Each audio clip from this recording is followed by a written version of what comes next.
Hey everybody, it's Jason Blaha here, and today I want to chat with you guys a little bit about something I said last year, and it's a stance I'm still sticking with, and that is that the conjugate type system, also known as the West Side type system, and I think a good way I've heard that described actually by another very experienced coach is conjugate technically just means rotating the max lifts.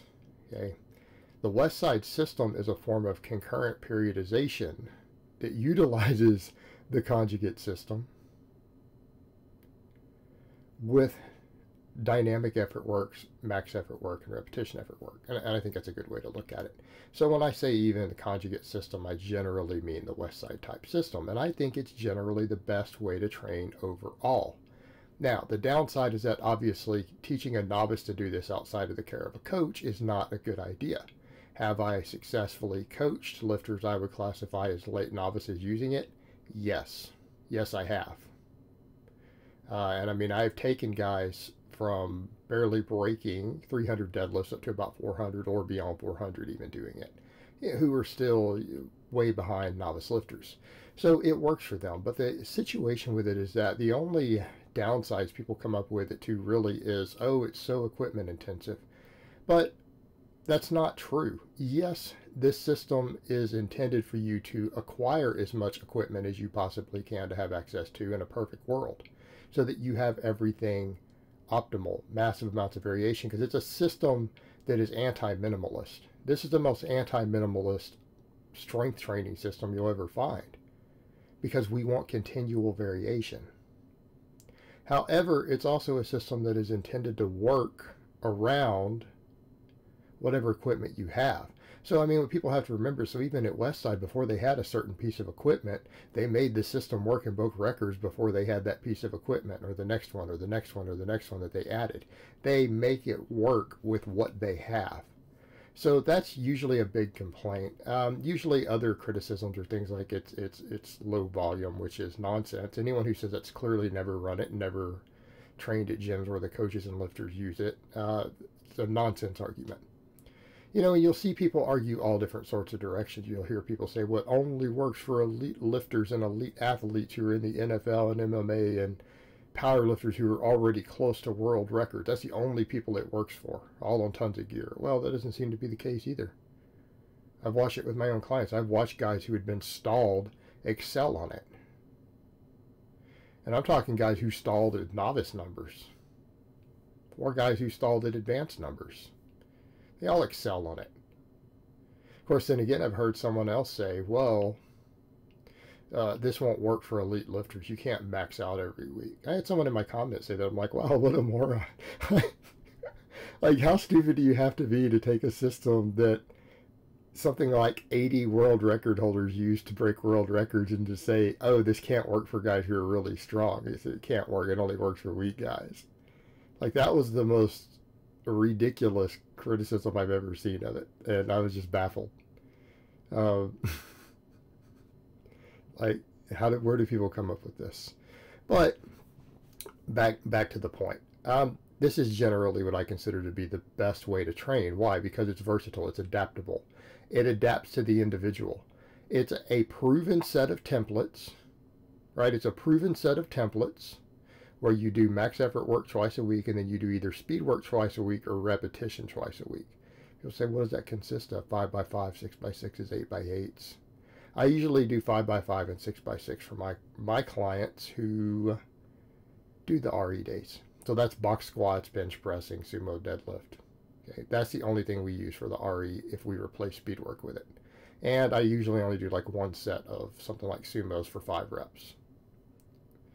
And I make them reset on every rep and completely regrip the weight and stand up. So it's basically 5 spaced out singles, but I'll do 5x5, box squats, 6x6 bench press for guys who we don't necessarily do speed work with, or in between their waves of it.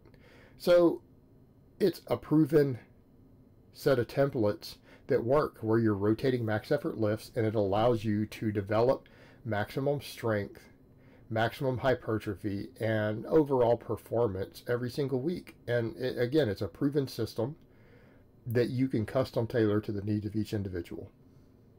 Just like people talk about, well, 531 is kind of like that, and you just customize all the assistance work and it's a template for your main lifts. This is the same idea.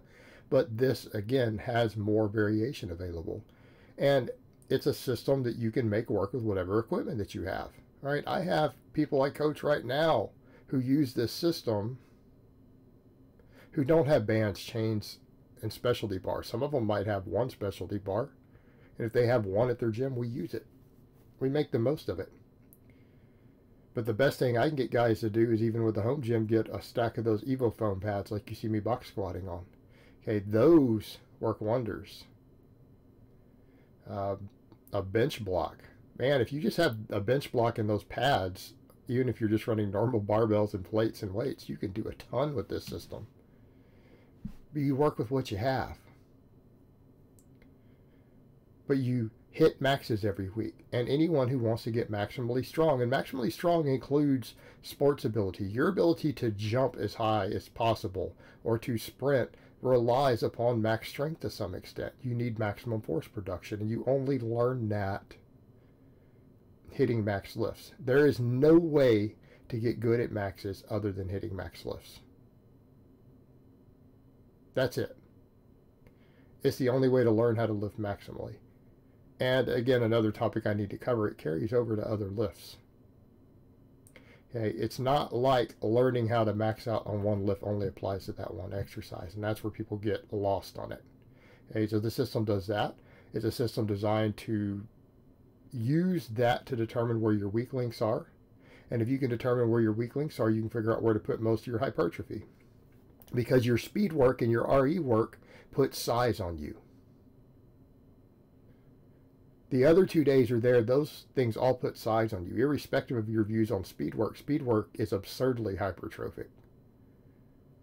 And anyone who understands the different literature on muscle fiber recruitment and growth should be agreeing with that at this point. If they don't, they're ignorant. So if you use all the max lifts to actually find your weak links, and that's what you're supposed to be doing with them, you know where to put the bulk of your hypertrophy training for all your supplemental work. And if you're doing the bulk of your hypertrophy training for your supplemental work towards your weakest links, you're going to excel quicker on the speed and RE day, which is going to make you bigger overall. It's going to make everything grow. Okay, this is a complete proven system and way of training. Now, obviously, you hypertrophy everything, but you have a bias towards your weak links. And yes, it tends to focus more on the go muscles, but you know what? You can throw in a little bit of work for the show muscles if you need to. Everyone's like, oh, it's all hamstrings and erectors and triceps and upper back and glutes. Yeah, but you know, if those things come up, you're going to get better at squatting and benching, which will allow you to put on quad and pec faster. And I think people forget with a lot of these systems that a lot of the work you're doing with your general pressing is oftentimes enough to build pretty big pecs. Again, it's kind of hard to have a 400 bench without big pecs, just saying. And I'm not saying everyone gets to a 400 bench. I'm not at a 400 bench. But you guys get the idea. But even then, if you need more pecs, you throw more work in. And even I'm just displaying here my squatting and then accessories for the squat. You see me doing for my squats these days. Good mornings, glute ham raises, reverse hypers. But again, a system like this allows you to change it around depending upon what equipment you do get access to. If you build a home gym, you could run this system on very, very minimal equipment, and then you add equipment as you go, right? Because we're all training for years anyways. Anyone who's here hanging out on my channel, I hope you plan on training for the next 10, 20 years. And realistically, in a perfect world, most of you will eventually have a home gym, because commercial gyms make things hard, right? Commercial gyms are not the way to go. Home gyms really are the way forward in the long term, or to train at a real strength gym. And eventually, if you're serious enough about training, you'll either eventually find a big strength gym near you, or you build one yourself, because you can piece this stuff together. You know, people forget that over time you can piece together a pretty good, amazing home gym. I know plenty of guys, friends I have all on social media and stuff, who I talk to, and other lifters and things, who over the course of 7 or 8 years have pieced together phenomenal home gyms. Now, I did this one in a couple of years, a little over 2 years. a little over 2 years. So I've done it quicker, but I have a bigger budget than most people. But again, if you look around and find deals and piece stuff together over time, you can eventually piece together an awesome home gym. And in the long term, if you don't have access to a strength gym, most of you are going to want to do this anyways. And that's what I'm talking about. We're talking about the long term. No one cares about your short term first 6 months. That's not really that big of a deal, guys. Not in the grand scheme of your training life. All right, guys, well, that's really all I have to say on that today. I hope it's been informative, and I will talk to you guys next time.